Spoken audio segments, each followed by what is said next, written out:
Amis, voici encore une autre histoire que j'aimerais partager avec vous. Cette histoire-là, vraiment, m'a été confiée par une maman qui a perdu son enfant. Elle a encouragé son enfant à aller dans la vie de débauche, à aller sortir avec des hommes riches, des hommes qui ont l'argent. Vous savez, dans la vie des parents, je vous dis toujours que je n'ai pas dit ne soyez pas en complicité avec vos enfants. Soyez en complicité sincère avec vos enfants pour que tout se passe bien. Mais pour dire non que oui, je vais faire ceci, je vais dire à mon enfant n'a qu'à faire comme ça. Souvent, vous livrez vos enfants à l'abattoir. Voici une maman, tu m'expliques l'histoire de sa fille, comment elle a perdu sa fille. Elle dit, après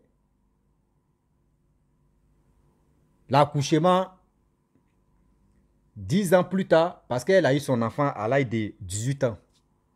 Après 18 ans, les parents de son mari, le père de son enfant, de sa fille, n'ont pas voulu accepter que les deux restent ensemble. Donc, elle a pris son enfant, c'est elle qui s'est occupée de son enfant. Le père même n'a plus de radar, surtout même radar même de son père, du père de l'enfant, elle n'a plus. Elle a grandi l'enfant a grandi, l'enfant allait à l'école, c'est elle qui s'occupait de l'enfant. Mais comme une bonne mère, de vous à moi, si tu sais que oui, ton enfant, comme il n'a plus de père, comment tu vas faire? C'est à toi vraiment de bien élever ton enfant et montrer à ses grands-parents, côté papa, pour leur dire que oui, sans votre fille et votre fils, moi, je peux élever moi, mon enfant. Et voici aujourd'hui, mon enfant est devenu comme ça. C'est la fierté d'une mère, c'est comme ça. Quand tu commences là, il faut terminer comme ça. Et c'est tes beaux-parents, c'est eux. Et ces beaux-parents, c'est eux qui vont avoir honte. C'est comme ça on est dit, toi, ton enfant. Parce que c'est un défi de la vie, ton lancé. Mais la femme, elle n'a pas compris ça. Elle a mis ses enfants à l'école, elle a mis son enfant à l'école, tout. L'enfant a eu, entré en 6e, 3e, niveau, elle n'a même pas touché ce terminal. La maman, ce qu'elle faisait, ses activités qu'elle faisait, franchement, ça a chuté. Une bonne mère, comment tu vas faire? Au moins, tu peux dire à ma fille, diplôme que tu as là, on va chercher, tu vas passer les concours, quand même, tu vas travailler, c'est mieux. Mais elle n'a pas dit ça, elle dit à sa fille que, tu sais, tu vois tes copines, tu vois la vie de tes copines en train de changer. Regarde telle personne, toi aussi fais pareil. Oh, la jeune fille, quand son père, sa mère lui a donné seulement cette parole-là, c'est comme tu as livré ton enfant comme ça. Fais comme les autres. La jeune fille, elle a commencé à sortir avec les gens qui ont l'argent. C'est comme, c'est la parole là même que, je ne sais pas si c'est le diable qui attendait ça. Quand sa mère a dit ça là, c'est là les grands types de ce pays. Les grands types de ce pays maintenant venaient vers elle. Elle sortait avec temps. Elle avait vraiment, elle mettait sa mère à l'aise. Elle mettait sa mère à l'aise. Tout ce que sa mère veut, va-moi. Tout ce que sa mère veut, va-moi. Sa mère, elle a décidé de dire, ma fille, ils n'ont qu'à acheter une maison pour toi. Et ils ont acheté une maison. D'autres ont acheté la maison. Lorsqu'on finit d'acheter la maison, la mère allait là-bas et sa fille vivaient ensemble avec la fille. La fille aussi, elle ne vivait pas avec une personne, elle ne vivait pas avec ses gars-là.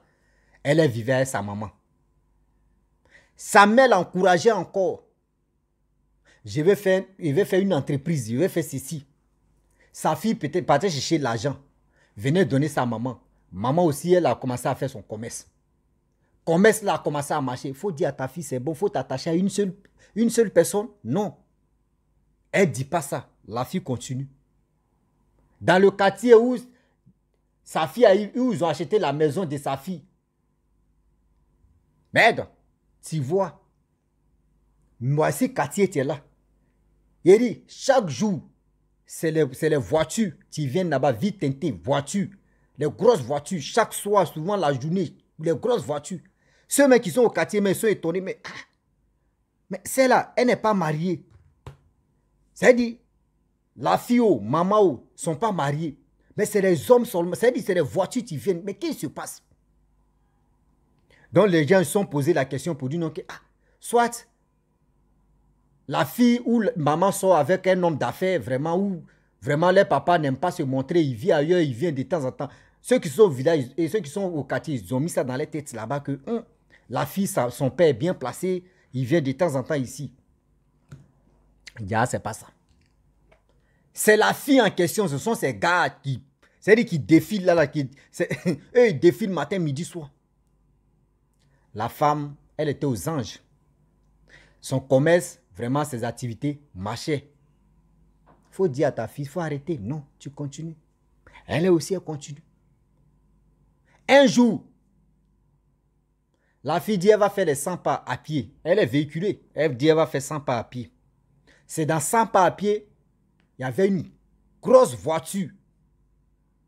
Une grosse voiture qui était arrêtée. Elle s'approchait, elle dit, bon, ceux qui ont l'argent, ils ont l'habitude de me draguer là, mais vraiment, je vais aller chez le gars là. Celui qui a la voiture là. Donc elle s'est approchée à côté de la voiture, s'est adossée à côté de la voiture. Elle voit le monsieur au téléphone. Donc elle s'est arrêtée là pendant plus de 10 à 15 minutes. Le gars était au téléphone. Le gars finit de communiquer. Il descend les vitres de la voiture. Il dit, mais tu cherches quoi? Elle dit, non, c'est toi, tu m'as appelé. Il dit, non, mais je ne t'ai pas appelé. Elle dit, non, c'est toi, tu m'as appelé. Mais le gars dit, mais moi, je ne t'ai pas appelé.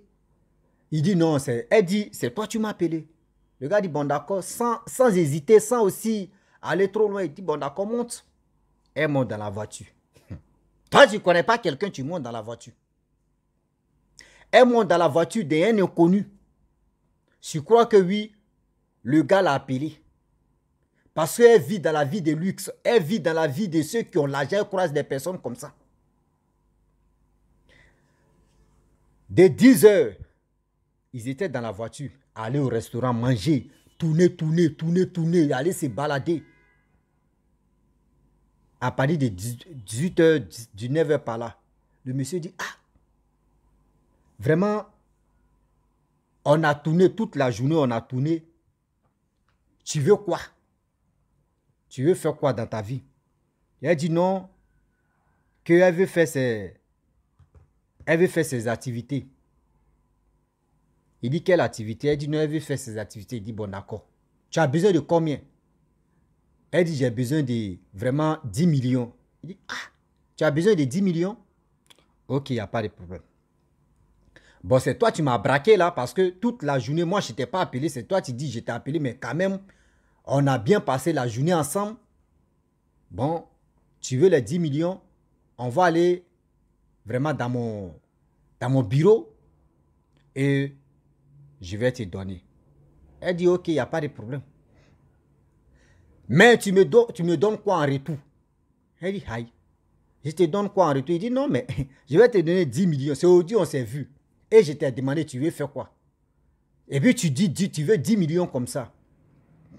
Elle dit, bon, d'accord. Bon, toi, mais il faut imaginer. Comme tu veux. Le gars dit d'imaginer. Elle dit, oui. Il dit, ok, il n'y a pas de problème. Il a roulé la voiture, il dit, il est arrivé chez lui. Au moins 40 minutes après. Des véhicules. Le monsieur descend, il condamne la voiture. Elle ne sait pas. Il a mis frein. Tranquille, il écoutait la musique. Lui, il descend, il rentre dans une maison. Lorsqu'il arrive là, il rentre. 10 minutes plus tard, elle ne sait pas ce que le monsieur a fait à elle de tant. 10 minutes plus tard, 15 minutes, voici 3 personnes qui viennent la chercher pour dire, le patron dit, il faut rentrer, il va te donner ce qu'il t'a promis. Ben elle aussi, sans hésiter, elle descend dans la voiture, elle rentre dans la maison. Lorsqu'elle rentre dans la maison, le monsieur dit, vraiment, je te remercie encore que balade qu'on a fait aujourd'hui, ça s'est bien passé. Mais voici les 10 millions. Mais il y a quelque chose que moi, je suis fatigué de faire, mais tu vas faire ça avec quelqu'un d'autre. Elle, dans sa tête, c'est Mougouli. Elle dit, ok, il n'y a pas de souci. Elle a pris l'argent, il dit, il faut compter. Elle a pris l'argent, elle a compté. C'était plaque, plaque. Dès qu'elle quitté à la banque, elle est roulée là, bien, bien. Une plaque, elle dit 1 million, 1 million, 1 million. 10 comme ça, elle a compté. Ah, elle était heureuse. Et un gars, il japote, allait là. Oui. Elle dit, bon, d'accord. Oui, c'est 10 millions. Il dit, bon, d'accord. Tu as bien compté. Elle dit, ok. Bon, lève-toi, on va partir. On va aller dans l'autre chambre. Elle s'élève, il rentre là-bas. Voici quelqu'un qui est couché là-bas. Elle dit, mais il dort bien. Il dit, non, il ne dort pas. Mais il faut faire l'amour avec lui. Elle dit, aïe. Mais quelqu'un qui ne dort pas, quelqu'un qui ne vit plus, comment je peux faire l'amour? Il dit, tu veux 10 millions, non? Elle dit, non, je ne veux plus. Il dit, non. Où tu es déjà arrivé là, là. Si tu veux, il faut crier. Pendant 24 heures, pendant 1 mois, on ne peut pas attendre ta voix. Donc, si tu ne veux pas qu'on te fasse en force, ou si tu ne veux pas laisser ta peau ici, moi, je n'étais pas forcé. C'est toi qui es venu. Donc, il faut accomplir la mission. Elle dit, mais le gars est couché, il n'est plus en vie. Comment il peut, son truc peut s'élever? Il n'y a pas de problème. Dès que tu te déshabilles, tu te caresses seulement, tu vas voir. Ah. Elle dit, vraiment, elle est là, elle a réfléchi. Le gars dit, regarde, le temps passe. Le temps passe, on n'a qu'à faire, on va se libérer là, là. On n'a qu'à faire, on va se libérer là, là. Ah! Ah! Elle veut refuser, le gars dit non. Tu veux laisser ta peau là, là où tu veux quoi? Elle était obligée d'enlever. Elle était obligée de se déshabiller. Ce que le monsieur a dit, le monsieur était assis dans sa chaise et puis il regardait, il dit, fais-le, il te voit, hein, il ne peut pas partir, fais-le. Elle a commencé à caresser le truc aussi s'est levé, vaou, hein, le champion. Troisième pied s'est levé comme ça. Vaou. Elle a commencé à broyer d'abord avec sa bouche. À chanter dans sa... C'est-à-dire à chanter dans le troisième pied micro. Waouh, waouh, waouh, waouh. Vous-même, vous connaissez. Chanter dans le troisième micro. C'est-à-dire le troisième pied là. Le truc est dressé. Après ça, elle monte ça. De 19h du 9h à minuit 01. Elle est en train de bombarder seulement. Pourquoi elle est fatiguée? On dit qu'il faut faire. Elle se lève, elle est fatiguée. Bou, bou, bou, bou. Elle est dedans. On dit, voyez l'eau, il faut boire. Elle boit, viens encore. Elle est dedans, elle est fatiguée. Le truc est raide comme ça. Elle monte, elle descend, elle fait les saltos. Même, elle a fait ce qu'elle pouvait faire. À 01, elle était fatiguée. C'est comme si son cerveau n'était plus dans sa tête. À minuit 00, le monsieur dit, bon d'accord, c'est bon. Elle s'habille, elle tremble même pour s'arrêter, mais c'était un problème. Le monsieur dit, assieds-toi dans la chaise là. Elle allait s'asseoir. Il a appelé, parmi ses gardes là, ou parmi ses complices là, il a appelé une là-bas, il faut envoyer l'argent, elle va recompter encore. Elle a pris les 10 millions, elle a compté. Je dis, ok. À 0h20, voici le monsieur qui était mort qui s'élève. Comme robot. Bah! Seigneur. Elle dit sa fille, bien avant qu'elle arrive à la maison là-bas, là, elle sentait caca. Dit sa fille a chié là, en même temps. Putain. Et le monsieur qui s'élève maintenant commence à parler pour dire merci beaucoup. Durant combien de temps j'ai retrouvé mon corps. Je suis de retour. Aïe, aïe. 10 millions mettent dans sa main là même là. Est-ce qu'elle voit ça en 10 millions? Elle veut. Seigneur. Le monsieur a appelé ses complices. Ils ont mis la fille dans la voiture avec ses 10 millions. Ils sont allés la jeter au carrefour là-bas. La fille maintenant, après où ils l'ont jeté là, elle a cherché taxi. Voiture, tu passais, elle est montée dans le taxi. direct chez sa mère. Et elle explique l'affaire à sa mère. Immédiatement, la nuit là, cette nuit là, sa mère dit, je connais un marabout, allons-y là-bas. Ils sont allés là-bas. Vous voyez, le chauffeur, elle-même, sa mère était traumatisée. Ils ont cherché un chauffeur. Le chauffeur, elle, sa fille, ils sont allés chez le marabout. Ils arrivent chez le marabout. Le marabout dit, ah, il a consulté, il dit, ah, cette histoire-là, vraiment, je ne peux pas trop pousser le pion. C'est ta propre fille, c'est elle-même qui allait se livrer. C'est elle-même qui allait se livrer. Le monsieur, c'est-à-dire, le monsieur même ne voulait pas, c'est-à-dire, c'était pas son destin. Le monsieur même ne cherchait pas cela, mais c'est elle-même qui est venue se livrer. On peut rien faire. Moi, je ne peux pas faire quelque chose. Moi, je ne peux pas faire quelque chose. Au moins, si c'était quelqu'un d'autre qui l'avait kidnappé ou qui avait fait des choses comme ça, on peut dire, on peut comprendre, mais c'est elle-même qui allait se livrer tellement que vous aimez trop l'argent. Voici, prends soin de ta fille, attends le moment, le jour va arriver, tu vas prendre les 10 millions là, l'argent qu'elle a reçu là, vous allez prendre ça pour payer ce cercueil, pour payer morgue, tout ça là, ils vont aller l'enterrer, sinon on ne peut rien faire.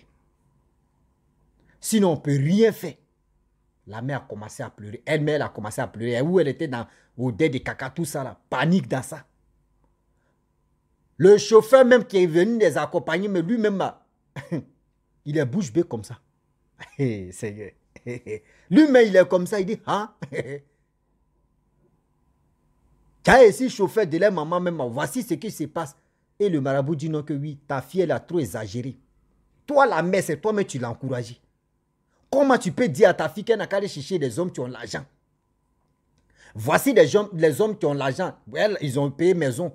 Toi-même, tu as fait ton activité, ça marche. Tu ne peux pas dire à ta fille, elle n'a qu'à arrêter. Le marabout maintenant donne conseil même à la dame. Que tu ne peux pas arrêter. Tu ne peux pas dire à ta fille qu'il faut arrêter aujourd'hui. Maintenant, on a nos maisons, on est tranquille, on fait nos trucs. Mais tu l'encourageais. Voici aujourd'hui. Richesse que tu cherches, tu vas t'en profiter avec ça.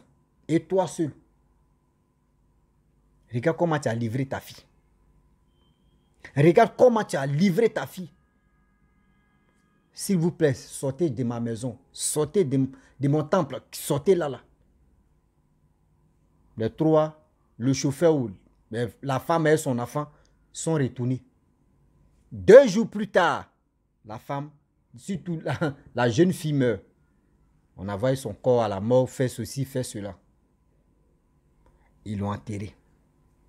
La femme dit, quand elle est là, elle pleure, elle suit. Souvent, sa fille vient en rêve pour dire, maman, il ne faut pas pleurer, ça va. Seulement où je suis ici, là, je travaille. Je travaille, mais ce n'est pas facile.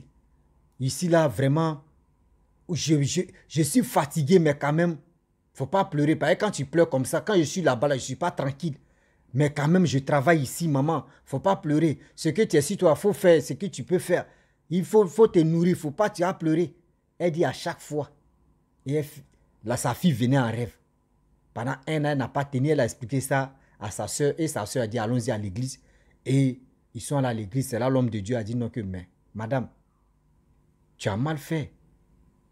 Tu as mal fait d'aller livrer ton enfant. Voici aujourd'hui, quand tu pleures là, où elle est devenue esclave, où elle est esclave là-bas là. Elle n'est pas tranquille. Elle n'est pas tranquille où elle est esclave dans le monde spirituel, où elle est là-bas là. Elle est esclave, elle n'est pas tranquille. Laisse oublier ta fille, c'est toi-même tu l'as vendue, c'est toi-même tu l'as livrée, c'est toi-même tu l'as encouragée à aller tomber dans ce bêtise là. Donc arrête de pleurer. Et ils ont fait vraiment sa délivrance. Elle a arrêté vraiment de penser à sa fille. Et aujourd'hui, elle a eu 2 enfants avec une autre personne. La famille, c'est pour vous dire aujourd'hui que la complicité là, avec vos enfants là, faites ça avec, c'est-à-dire, avec quelque chose de bien. Ne dis pas que oui, je vais encourager ma fille à aller sortir à n'importe qui. C'est comme ça, ça finit. Parce que l'enfant, quand l'enfant sait que oui, Ma mère m'encourage, mon père m'encourage. L'enfant fait que des bêtises. Elle va sortir. Quelqu'un qui t'a dit non que je t'ai pas appelé. Mais tu insistes, tu dis c'est lui qui t'a appelé. C'est que ton jour était arrivé. Ah oui. Ton jour était arrivé, puis c'est comme ça. Donc, elle dit de conseiller vraiment, d'expliquer l'histoire là pour aider les mamans. Tu envoies les enfants vraiment à l'abattoir comme ça. S'il vous plaît, réfléchissez. Même si vous voyez que vous faites petit truc, ne dites pas à vos enfants que oui, va chercher l'argent, va faire ceci, va faire cela. Non, ce n'est pas joli à voir. Parce que toi, tes parents t'ont pas fait aussi. Donc, il ne faut pas faire ça à ton enfant. La famille, je m'arrête là. Abonne-toi sur ma chaîne YouTube, ma page Facebook. N'oubliez pas de partager mes vidéos, liker, laisser les commentaires et surtout, abonnez-vous. À très bientôt. Ciao.